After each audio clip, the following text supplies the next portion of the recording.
Yes, we need to flip a coin. I don't have a coin.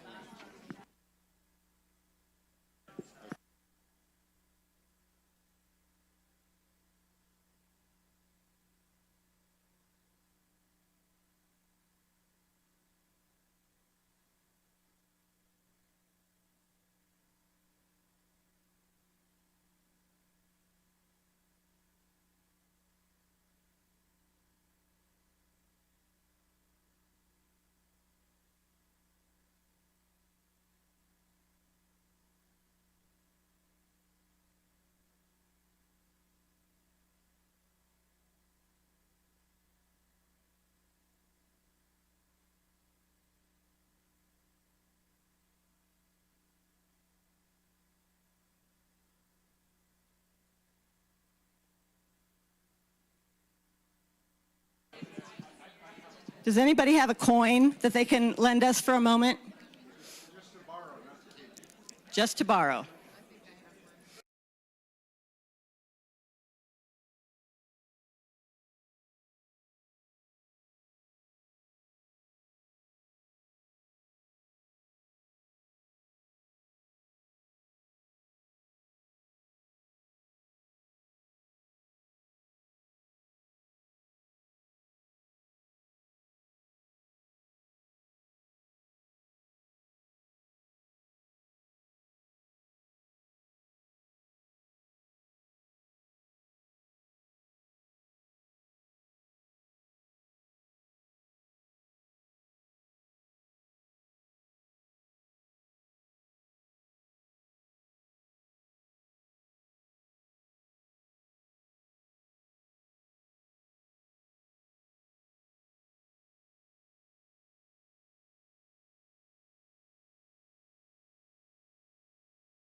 I'd like to welcome everybody tonight How many? to the League of 12. Women Voters Forum on Measure W. Measure W is specifically for residents in Nevada City.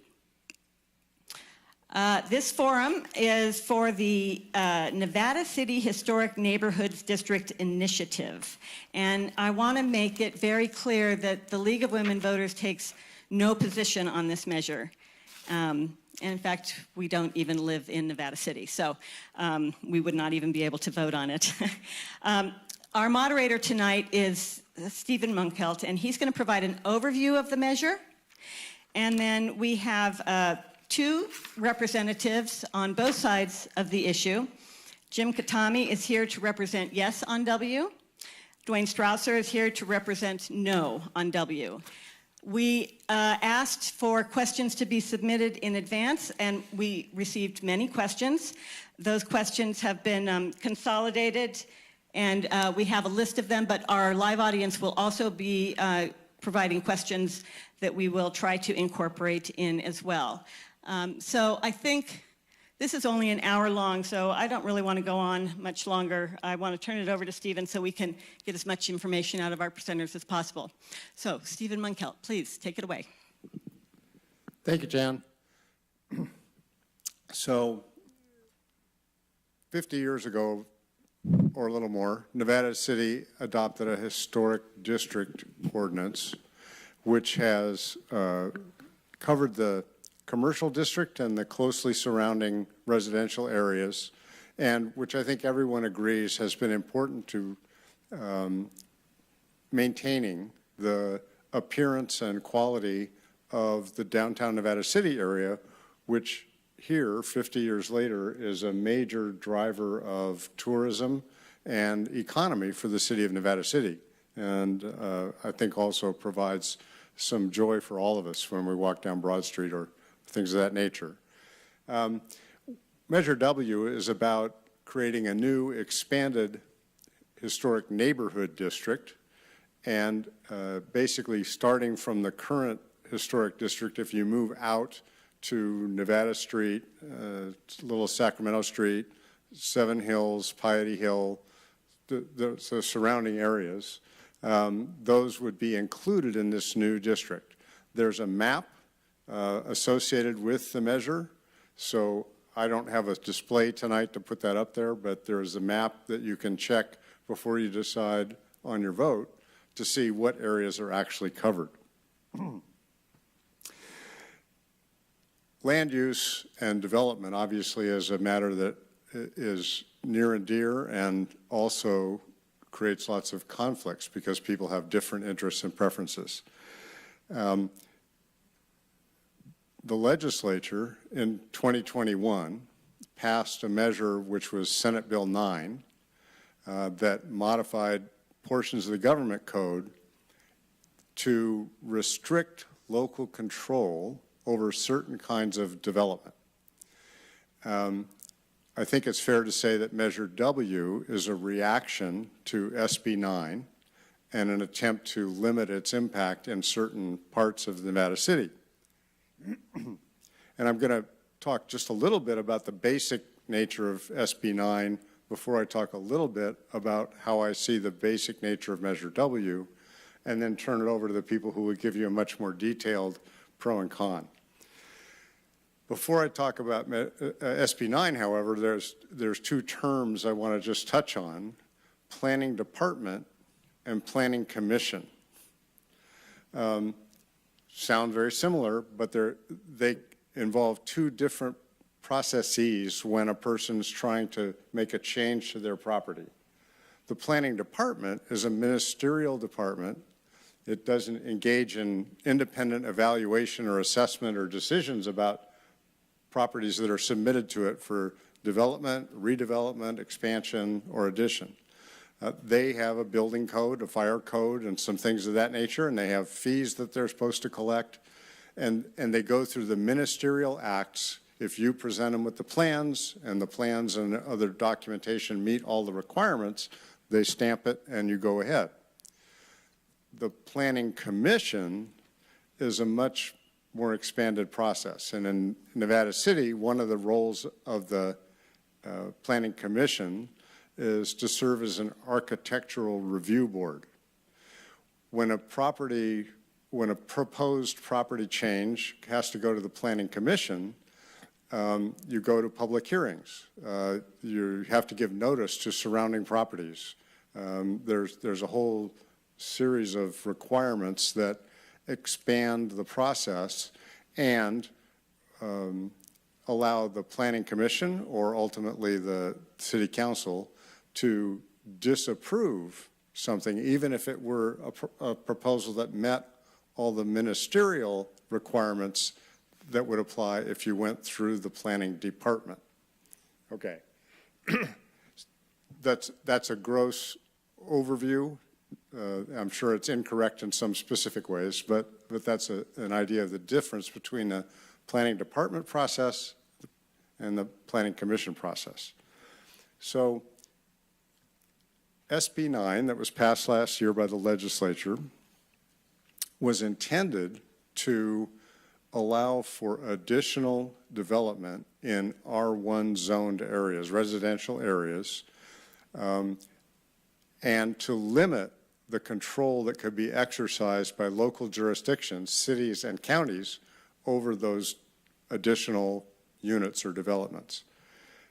This is in addition to the already existing accessory dwelling unit law, which also acts to allow certain kinds of development and limit to a certain extent, but a much lesser extent, the local control. Accessory dwelling units are in general, what we think of as a granny flat. You've got a 750 square foot place that you put on your property. It shares your electrical supply. It shares your sewer line if you've got one, a water supply. It's an accessory to the primary residence. SB 9 was intended to apply certain kinds of exceptions and requirements to separate residences, either built on the same property or created by a lot split. And under SB 9, the new property or the additional one has to have or should have its own electrical service, water service, sewer, and so on, and it can be sold separately, whereas an accessory dwelling unit has to be sold with the primary unit. Again, that's a gross overview. Now, the two primary sections of the SB 9 law that I think Measure W is really intending to address are as follows. In Government Code 65852.21a, a proposed housing development containing no more than 2 residential units within a single-family residential zone shall be considered ministerially without discretionary review or a hearing if the proposed housing development meets all of the following requirements. So what that's saying is, if you want to add something to your residential property, you can get the ministerial review. You can go to the planning department, not the planning commission. One of the requirements that has to be met is that the development is not located within a historic district. Okay? So if this new historic neighborhood district is established, the position would be this is a historic district which excludes or exempts these properties from the easier approval process that's allowed under SB 9. The other main aspect has to do with lot splitting. It's very similar. 66411.7 of the Government Code, Subdivision A, notwithstanding any other provision of this division and any local law, a local agency shall ministerially approve, as set forth in this section, a parcel map for an urban lot split, only if the local agency determines that the parcel map meets all the following requirements. And requirement E, the parcel is not located within a historic district. Okay? So hopefully that gives you a little context for why Measure W is on the ballot. And then I'll just add a little bit of information from the city attorney's summary of the measure. Whoop, let's get the right page there. There we go.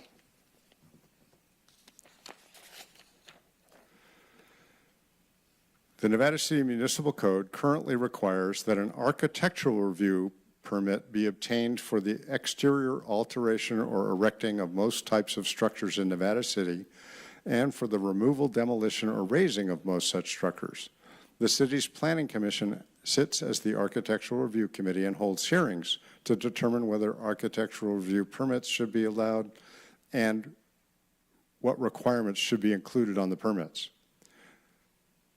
Much of the land in the city is zoned for single-family residential use. A new state law referred to as SB 9 now requires that in such single-family zones, certain proposed housing developments that may allow up to 4 residential units must be allowed by the city without discretionary review or hearing. The provision of SB 9 do not apply to developments contained in local historic district designated by ordinance. The California Attorney General has stated that this is a narrow exemption from SB 9, and it is unclear if the exemption will apply to the proposed historic neighborhood district.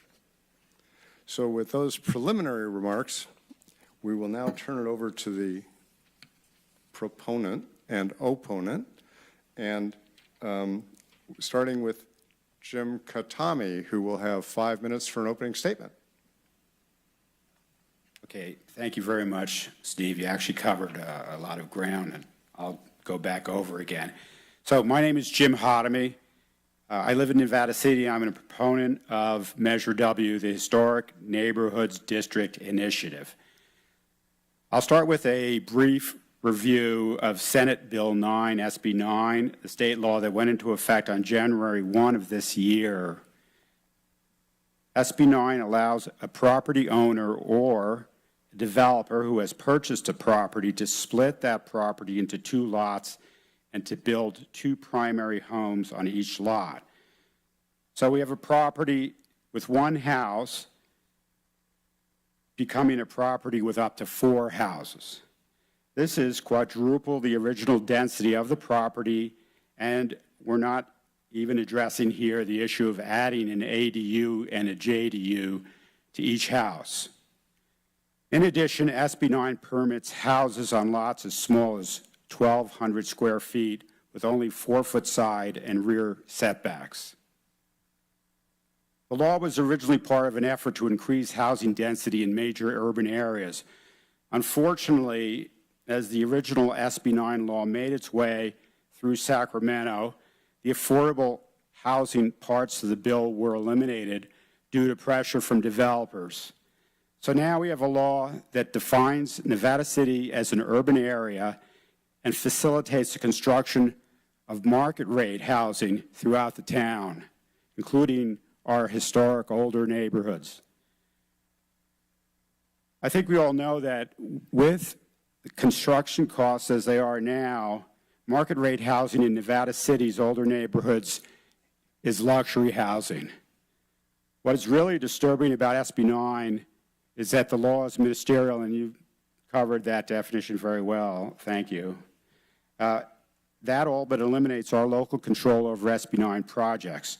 The Planning Commission and the City Council are now completely out of the process involving an SB 9 property. City staff has only limited design review, and there is no public input or requirement to notify neighbors of an SB 9 project. So, to those of us who live here, imagine suddenly learning that a new structure up to 35 feet tall is being built 4 feet from your property line overlooking your home in your backyard. Fortunately, there's a provision in the law that exempts historic districts, and you went over it very well, thanks again. That's what Measure W does. It simply upholds in our town's older neighborhoods the same protective rules that we have abided by for 50 years. And contrary to the claims of some Measure W opponents, the historic neighborhoods will not be an extension of the downtown historic district.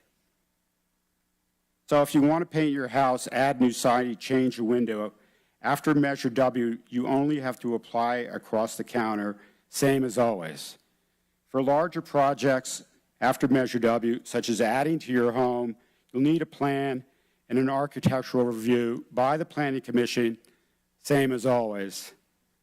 As the city's impartial analysis states, there are no new rules and fees under Proposition W.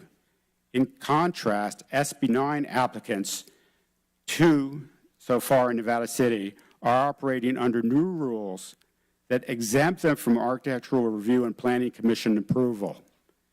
It's no wonder that developers represented by the California Building Industry Association and the California Realtors Association are strongly supporting SB 9. What about the threat of state legal action against Nevada City if Measure W is approved? This is unlikely considering that Measure W was carefully crafted to be fully compliant with the letter and spirit of the provision in SB 9 that exempts historical districts.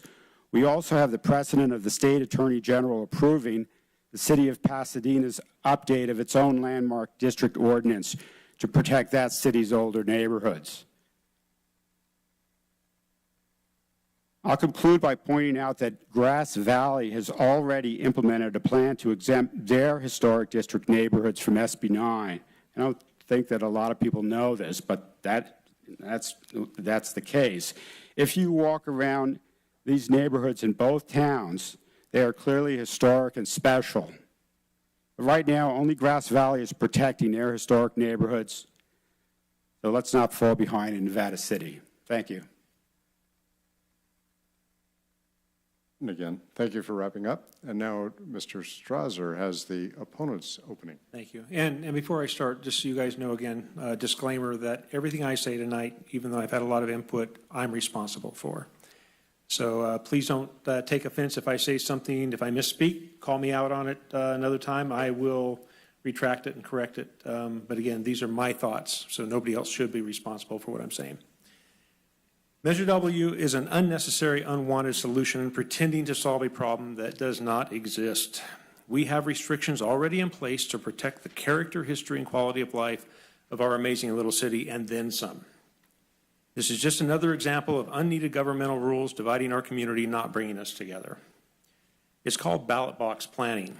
A small vocal minority of people, many who don't even live in Nevada City, let alone the affected neighborhoods, constructed a misleading campaign to force their preferred planning views onto the majority of our citizens without our input or support. Nobody contacted me in person, period. And I live in one of the affected neighborhoods. Regardless of the denials you've heard, the State of California Attorney General's office has made it clear that it will hold all cities accountable for passing local laws to circumvent the new SB 9 housing availability law under the guise of relabeling our neighborhoods, many with as few as 50% pre-1970 homes or less, as new instant pop-up historic districts. W uses scare tactics to convince us that SB 9 allows homeowners to build up to 8 single or multiple units on lots as small as 1,200 square feet. There's nothing true or realistic about this. It's not plausible. Nevada City lots must still conform to the 60-40 split requirements or the 0.5 or less % floor area ratio guidelines to even consider adding a small unit. Of the 869 homes now being affected by W, only 113 even remotely qualify for SB 9 guidelines, allowing for a grand total from what the report said of only 31 potential small new dwelling units. You have to also live at the property for a minimum of 3 years to qualify. And of these potential 31 units, how many are even wanted or needed by those homeowners? And how many will even have the expendable income for new construction costs to add one? W wants to use our general plan as a restrictive set of rules to suit the vision of an extremely vocal minority that prefer to see Nevada City become dormant versus retaining our current uniqueness and becoming even more vibrant in the future. We can achieve these goals by working together without posing a threat to our historic charm or character, or putting our community at risk of long-term ongoing lawsuits by the state of California that we cannot win, and even facing lawsuits that our own residents will file against us who are blocked by W from building appropriate small ADUs that qualify on the few rare lots that meet all of the stringent rules. The true threat that many of our local voters can't see in the misleading W marketing campaign long-term is that if Measure W passes, future city councils may expand more and more restrictions whenever they want, however they want, but they can't easily rescind or amend or change it without more costly and divisive ballot measures in the future. With just 3 simple votes from future councils, they can quietly add a few new restrictions here and a few there until we eventually have such heavy restrictions that we lose all of our rights to decisions over our future and quality of life. Measure W creates instant historic neighborhood districts, which the state is not going to be fooled by, with no historic authenticity, unlike our authentic historic downtown district, which we are truly proud of and protect. If W passes, every home within the various randomly chosen H&Ds become instantly historically designated, even though the majority are not historic in any way, shape, or form. Thank you. Now we're going to start off with questions, and we try to follow an alternating format. So, Dwayne Strasser, you have the first question first. I own a 10,000 square foot lot in Nevada City, is zoned R1, has an existing single-family home, and is in the proposed HND. What development am I allowed to do under current law, SB 9, and what development would I be allowed to do under Measure W? And explain the difference. That's quite a question. Let's turn that back on. So I am not a planning commissioner. I know enough from my time on council to know the basics. I'll try to answer this the best I can. I wish Amy was here with me. She could be very articulate. She's not. So basically, again, what you have to look at is the lot split requirements. So you have to look at 60-40. It depends a lot on where the dwelling already exists on this property. You can't take your existing property and move it to the side so that you can split the lot up into different little, sections. It's not a checkerboard. So you have to take the non-used portion of this lot that fits within the requirements of SB 9 and or W, and you have to split it appropriately. So as far as you have setback standards, design standards, you still have to go through street frontage. We still have to, existing homes still have to remain compliant with R1 setbacks of 30 foot in the front, 25 in the back, 5 in the side. And what can be built? So state law SB 9 allows 2 dwelling units per lot. So then you're going to take your 10,000 square feet and split it up with what's left around the dwelling, which we don't know where it's on that. So that's almost impossible to answer. And once you've done that, then yes, you could put 2 on the other 2. So my best guess on that, looking at it realistically, and not many people, 10,000 square feet is not that much. So theoretically, you could put probably your existing house, depending on the orientation, maybe 6 more small ADUs, but that's not reality. So mathematically, yes, you could add several, but you're going to create a small, tough shed village, for lack of a better description. W, I think, would prevent you from doing most of that. You would still have to go through all the existing rules. Again, no new rules would be applied. But you, if you did that, you would be limited, I think, to 2 additional units would be my best guess from looking at the semantics of this. Thank you. And Mr. Khatami, the same question. I'd have to agree with a lot of what Dwayne said. There is the 60-40 ratio. The problem is we'd have to look at it specifically to see, but is if the lot was split, then it could be either 1 or 2 houses on the split part, and those houses could be built up to 4 feet to the neighbor's property. And then you also would be allowed to have a flagpole driveway which would run by the front house to the back part, to the backyard, presumably where there's 1 or 2 houses that are being added. So it would have definitely an impact. I just wanted to address in this regard something that Dwayne said, and which is that people aren't going to do that. That a lot of the, say, you had mentioned at the last meeting that your neighbors you spoke to weren't going to do it, and that's, you know, I don't disagree with that. The problem is not the people who are living in a house now necessarily. It's when that person dies or moves, that house is or that property is for sale. And it's the buyer, the developer that buys that property. Thanks. Thank you. And Mr. Katami, you get the next question first. And I'll just mention as an introduction that accessory dwelling units, or ADUs, are under a separate statutory category in state law than the SB 9 category. But here's the question. I want to build an ADU on my single-family lot in the proposed HND. How does SB 9 affect my ability to build an ADU? And how does Measure W affect my ability to build an ADU? And explain any differences. Yeah, the Measure W does not change the rules on ADUs or JDUs.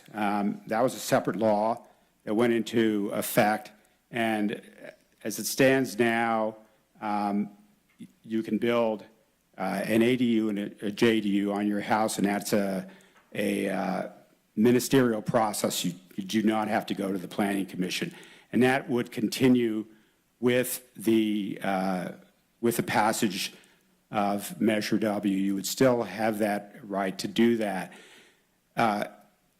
One concern is that if you have a larger property and you did do an SB 9 lot split and split it in half and put 3 additional primary homes in, each of those then could have a JDU and an ADU, so that you could come up to a number of 8. And obviously, that doesn't apply to every property. It has to be a larger property, but in, say, for instance, in my neighborhood of American Hill, there are quite a few properties where this could be done. Thank you. Mr. Strasser. Well, so that is one thing to clarify, too, that this is not overnight. That's one of the misconceptions, adding a bunch of new, crazy, restrictive rules on either side. SB 9 was truly written because as a state, and most of us communities within the state, historically, we have failed in our planning designs going back 60 years in thinking about the future and affordable housing for our workforce folks, our service folks. We didn't plan for that, and now we have people, again, shacking up and rooming, 2 or 3 families at a time, and this is not exaggerating because I lived that at the bike shop. Sharing a house because there aren't enough affordable units here to find. So first of all, W is not going to stop that from happening. You still have to go through our Planning Commission design guidelines. The lot has to be appropriate. SB 9, again, is not going to let people, throw up 4, 8, 6 ADUs or JDUs, junior ADUs, JADUs. It's basically very similar to what we have now already in place. That's the whole point of this, is we already have these restrictions in place to guide it, and neither SB 9 nor W are going to affect that tremendously, except potentially a few more restrictions on the W side, depending on the circumstance of that property owner. Thank you. And Mr. Strasser, you get the first answer to the next question, which is, I am told that SB 9 allows 4 housing units where 1 exists today. With such radical increases in density and population, how will the city provide for needed infrastructure and services, including increased fire protection, police, road maintenance, water, sewers, wastewater treatment, storm drains, and so forth? And who is going to pay for these? Okay, so again, let's come back to reality. How many lots? So we have 869 potential properties, 113, I believe, that even remotely qualify, and then out of those 113, I think it's shown in the study that maybe 31 additional units could be added in. So the reality of somebody throwing 4 new units onto their small lot, it's just not who we are. It's not going to happen. And again, it can in an extreme situation. But what it comes down to is infrastructure. This is another thing that is being used, in my opinion, as fear-mongering. Infrastructure already exists. This would be a build-out in most cases. So our neighbor who put an ADU behind her house right next to the bike shop, she tapped into her existing house infrastructure as far as the plumbing, the electricity, and 2 of the people that live in one of these units were living in the main house renting a room. So we did not increase our population. All we did was allow them to move out of a house they were co-sharing into their own dwelling.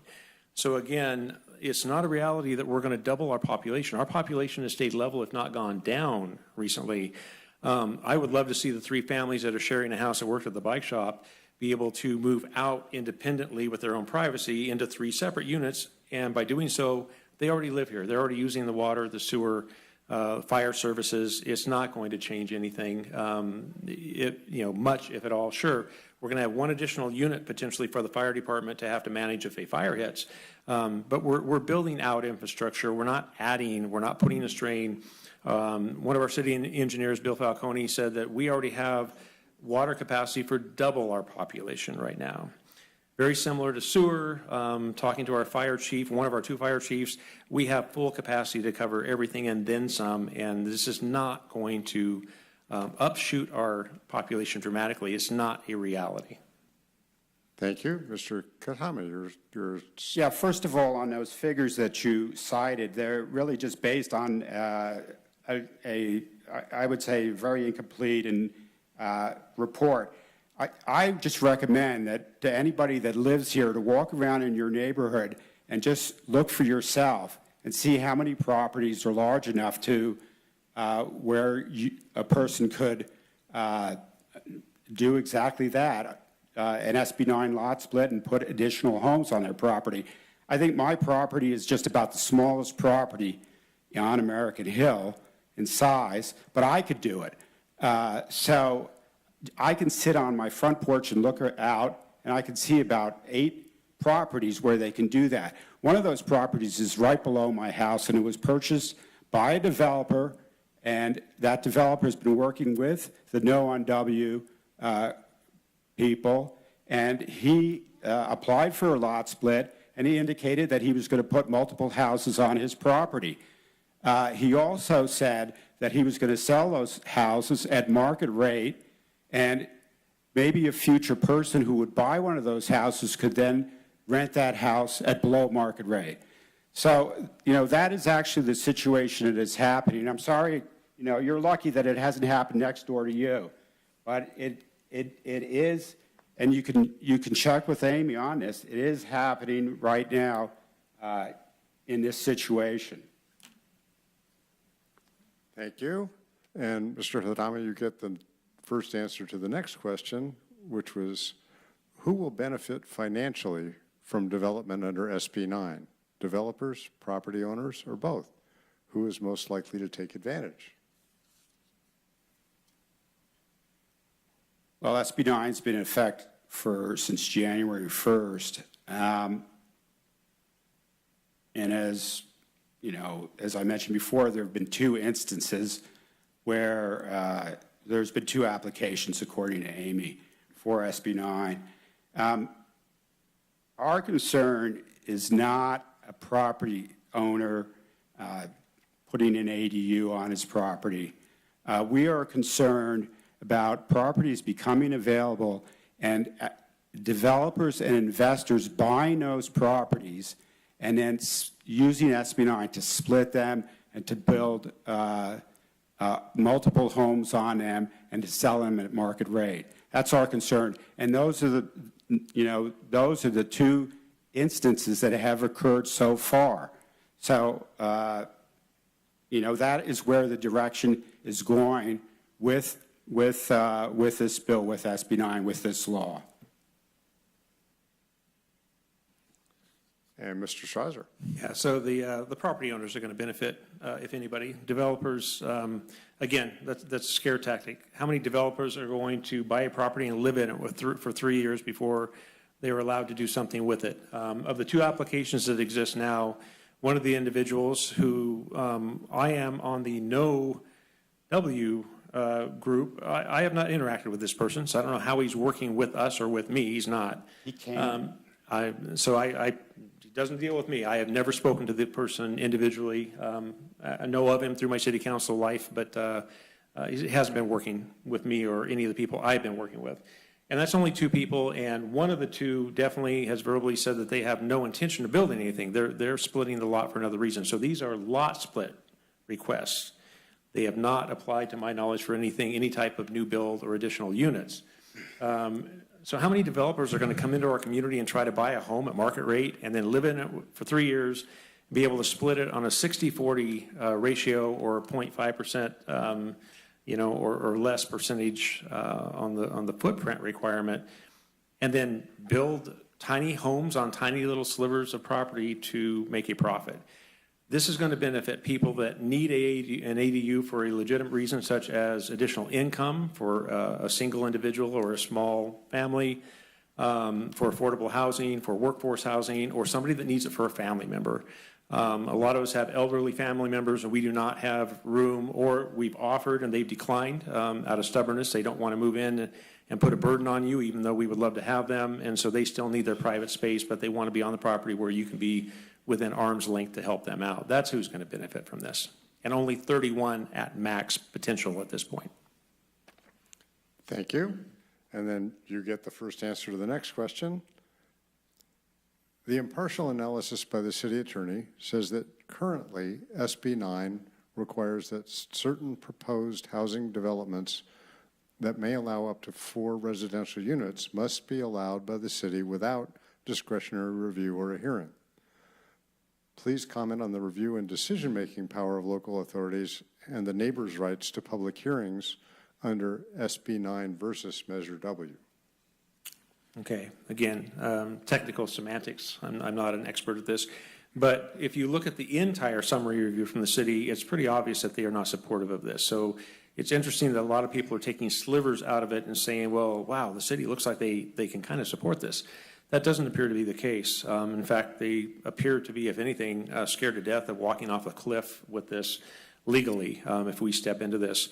And looking at it closely, all of our, according to our city planner, city engineers, our staff, all of our reviews and regulations for the most part are still intact. We're not allowing people just to rush in, build anything they want under SB 9 without any oversight from our city. We already have the regulations and requirements that we need in place to keep this in check. Neither side is going to cause a huge disruption. That's why, we already have what we need.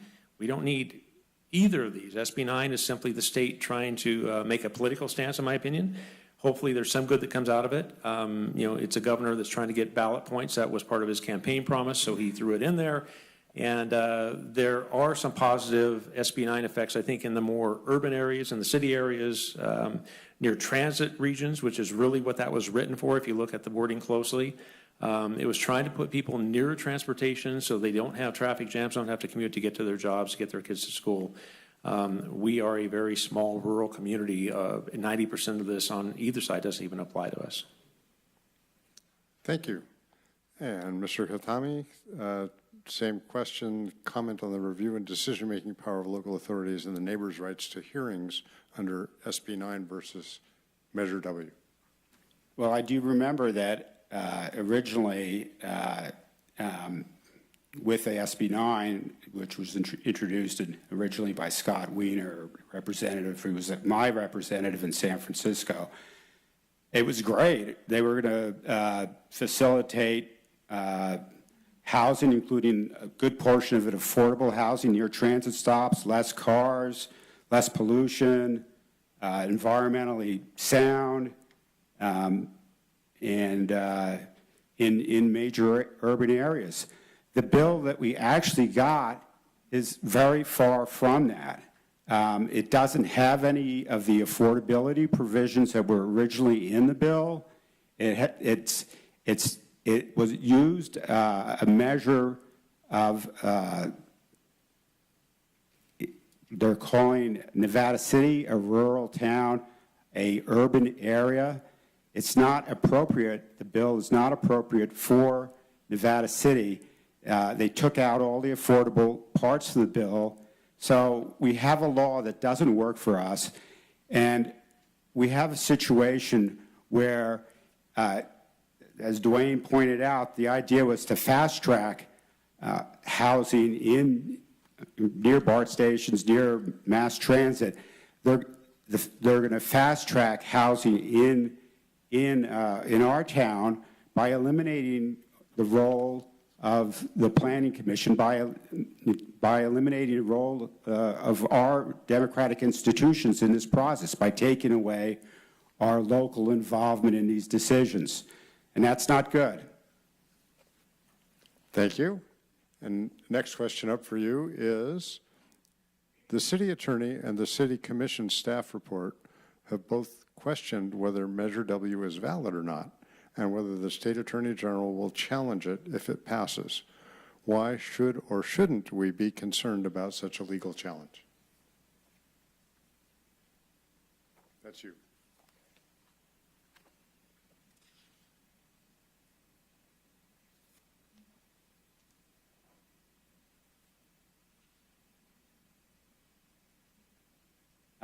This is a key issue, obviously. The Measure W was modeled on the Pasadena Landmark District Ordinance, which, I don't know if you've looked into it, was initially passed to protect Pasadena's older areas. And the ordinance was, after dialogue, if you will, with the state attorney general, the ordinance was the attorney general declared that the ordinance met the standards for SB 9 exemption because it establishes a local historic district of neighborhoods that meet the National Register of Historic Places criteria. So that's what our measure does. We conducted a survey by a qualified architectural historian, and we established a local district that met National Register of Historic Places criteria. This survey determined that 71% of the 804 homes in the HND are pre-World War II, and 86% are over 50 years old.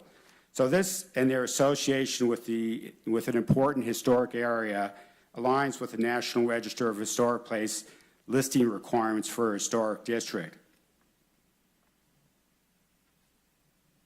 That's kind of the legal stuff. What I'd like to say here also is that there's a common sense approach to this. Those of us who live here know we live in a historic town and an historic area. To say... Thanks. Mr. Schauser? Can you repeat it real quick for me? Sure. Let's see, that was this one. The city attorney and city commission staff report have both questioned whether Measure W is valid or not, and the state attorney general might challenge it. Okay. Thank you. Why should we be concerned? Yeah, so I think that's, to me, that's been the whole point, is absolutely, no matter how many times some people say, well, they're probably not going to do anything to us. The state attorney general has made it very clear that they will come after anybody that basically tests SB 9. And we're going to be one of the top up there because not many other people have stepped forward. And we are not Pasadena. That's not apples to apples. Pasadena has a landmark historic district. It's been established for a long time. They thoroughly documented and aligned all the homes within the areas that they were trying to protect through a process that included the homeowners, city government, and historic commission, not a rush-through ballot measure like we are trying to do. Many of our neighborhoods do not apply. They are not qualified as historic neighborhoods. Very simple, very, very factual. My home, 1928-ish, not a Victorian. So yeah, that's historic, but people don't even look at my house as historic. They look at Victorians as historic. And most of the houses around ours are 60s, 70s, even 80s or newer. And we're included in this. So it's kind of, to me, we are going to be a brilliant test case for the state. They're going to they're going to enjoy dealing with us if we push this through, in my opinion. 50 years old is really a starting point for historic resource. Many of these neighborhoods have some that apply to that, or percentage, but very many that do not apply to that, unlike our historic downtown district. And Dean basically said, Pucci, our city attorney, that we will be a test case for whether a historic district can be simply created through a voter initiative based on a ballot measure that was made up by a small group of people, not by historic studies, not with inclusion of the entire community and input from the rest of us homeowners. Thank you. And the next question. It sounds as though Measure W would give the City Council, or 3 votes on the City Council, the ability to expand the historical district designation at will. Hypothetically, the council could designate the entire city an HND. Is this true, and why should we expect or not expect such an outcome?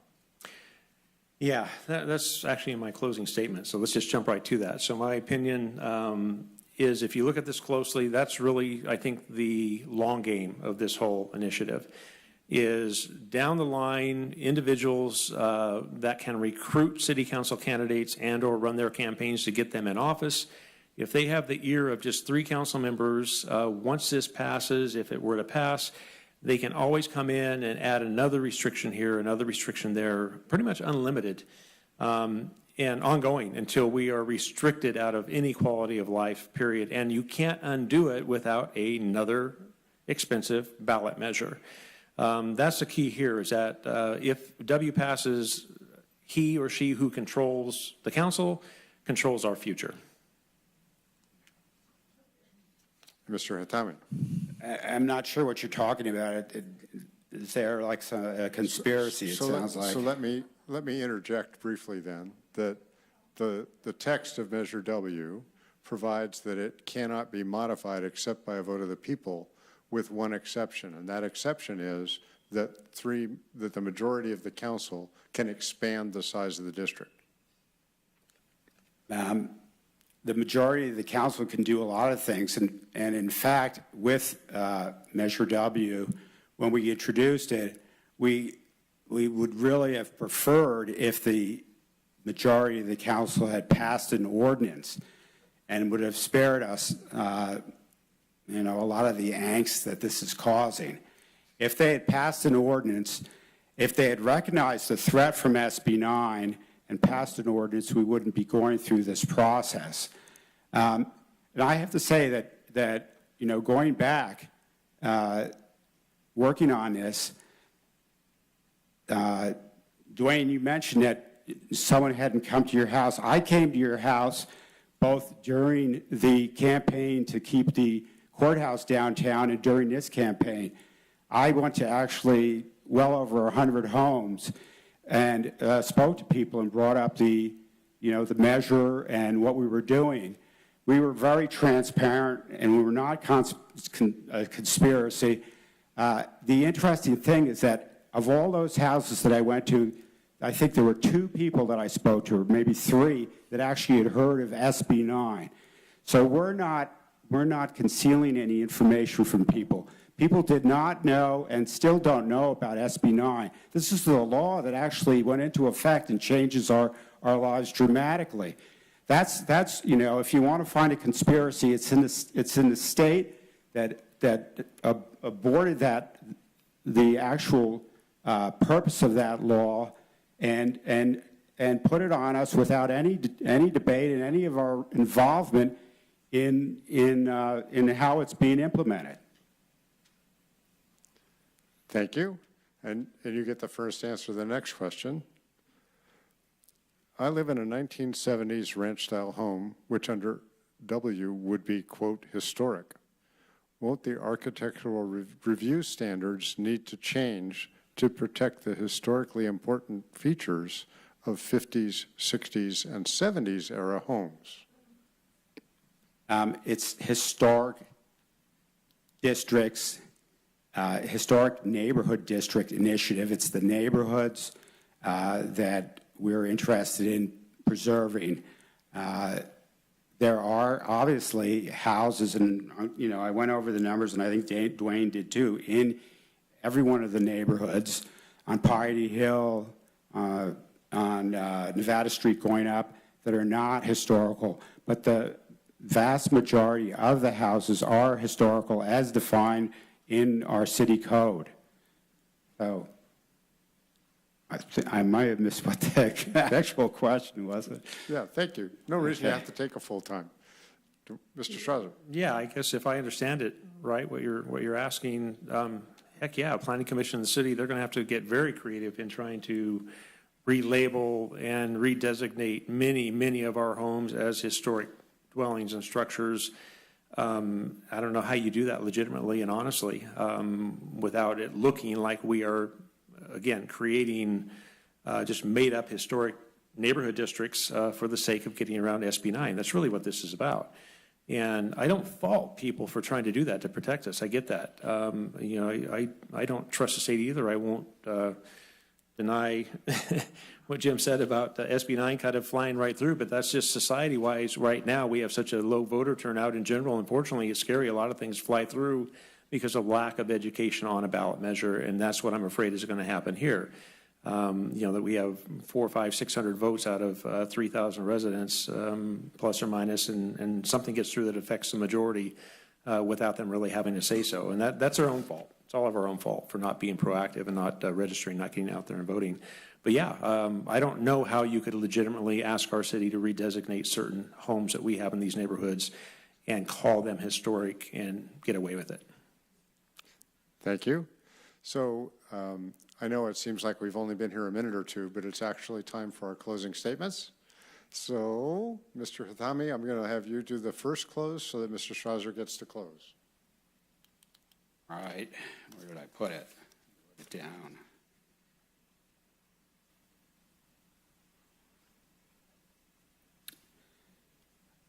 Just want to thank both the League of Women Voters and to thank you. Your initial description was really good. Just in you know, since I got involved in this, I think the discussion and the debate on this issue has gotten a lot more real and a lot better than it was to begin with. So thank you, Dwayne. I think we all recognize this is a very important issue for our future and for the future of the town. I think all of us that live here and many of the people who visit realize that we live in a really special place. We know that the distinctive character and the beauty of the downtown and its older neighborhoods didn't happen by accident. So we owe a debt of gratitude to everyone who's worked to preserve our history and the small town character of Nevada City. I think we need to continue that work of all those people who came before us, because we face a very real threat to our town from the new state law, SB 9. So this law, as we're beginning to see, and it's just beginning, it could permanently change the character of our older neighborhoods, and it won't benefit anyone but really a very small group of primarily of developers and speculators. So it's for that reason that I would urge everyone to support the HNDI and vote yes on Proposition W. I believe it's a simple and well-crafted way with no new rules to preserve and to protect our historic neighborhoods. Thank you. And thank you. Mr. Strasser, you're close. Sure. So basically, to summarize, I would say that SB 9, to me, in very limited cases, was designed to simply streamline and make it realistically affordable for a tiny, limited number of qualifying homeowners to add an appropriate ADU, JDU, even a second dwelling unit, living unit. It's not a threat to Nevada City. Other areas, potentially, not us. W would do just the opposite, suppressing any chance a small number of our citizens have of reasonable future affordable housing additions to the very ability to add an affordable ADU, JADU, for an aging relative that needs in-family care. But there are so few lots that qualify. It's not something we should be worried about. It's just not reality. We already struggle with non-existent affordable and workforce housing. And It's something we need to do that we should have been doing the last 40 years. We didn't. So we need to watch what we do. We need to open this up in a realistic and controllable fashion. We have the controls in place, and do the right thing and actually step up for the people that need housing. It's also disturbing to me that our city, which means all of us taxpayers, have paid upwards of $20,000 now and counting in ballot fees, staff time, and more during an economic downturn in which those tax dollars could be doing so much more good for our community in other ways, to allow a small group of citizens to add their self-created Measure W, not our Measure W, not my Measure W, to the November ballot based on their desires without my input. Please be aware of the long-term bigger picture and realize that this isn't about any new crazy restrictions or control being forced on us overnight by the state of California. It's actually about a small group of people, some local, some not, with a long history of trying to mold and control every aspect of the future of our city into a set of their own self-created restrictive visions. Please consider voting no on Measure W. We don't need it. It's not appropriate. Thank you. Thank you. And let's thank our speakers for sharing their experience and time with us. And thank you all for attending and having an interest in local affairs and attending this forum for the League of Women Voters. Yeah, thank you so much. I appreciate it, and thank you, Stephen, and all the volunteers. I do want to point out that the League of Women Voters website has a lot of resources for voters right now. Our ballots are going to be sent out on the 11th, I believe.